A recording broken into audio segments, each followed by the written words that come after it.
প্রিয় বন্ধুগণ, আসসালামু আলাইকুম রহমতুল্লাহি তাআলা ওয়া বারাকাতুহু।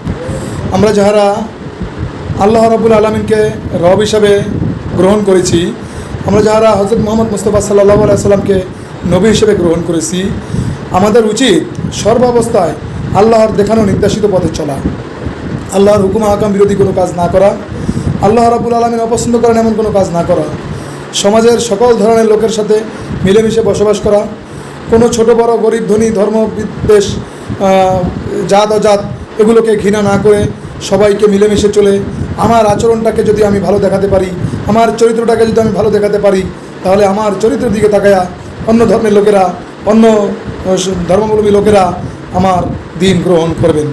তাই আসুন আমরা ইসলামের যে আদর্শ, নবী মুহাম্মদ সাল্লাল্লাহু আলাইহি সাল্লাম যেভাবে সকলের সাথে ভালো আচরণ করেছেন, আমরাও ঠিক সকলের সাথে ভালো আচরণ করি।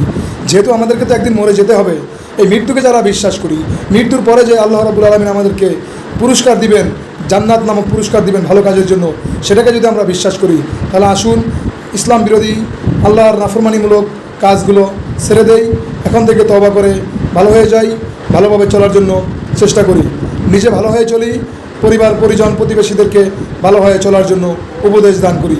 এই উপদেশ দানের কাজটাই আল্লাহ রাসূল করিম সাল্লাল্লাহু আলাইহি সাল্লাম করে গেছেন এবং বলে গেছেন। আল্লাহ রাব্বুল আলামিন বলেছেন, কু আনফুসাকুম ওয়া আহলিকুম নারা, তুমি নিজে জাহান্নামের আগুন থেকে বাঁচো, পরিবার পরিজন আত্মীয় স্বজন প্রতিবেশীদেরকে জাহান্নামের আগুন থেকে বাঁচাও। এই বাঁচাওটাই হলো দাওয়াত ও তাবলীগের কাজ।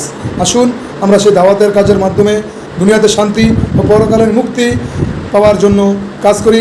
এই সমাজে আল্লাহর দ্বীন কোরআন দ্বারা যাতে পরিচালিত হয়, সেই সমাজ নির্মাণের জন্য এগিয়ে আসি। আসসালামু আলাইকুম ওয়া রাহমাতুল্লাহ।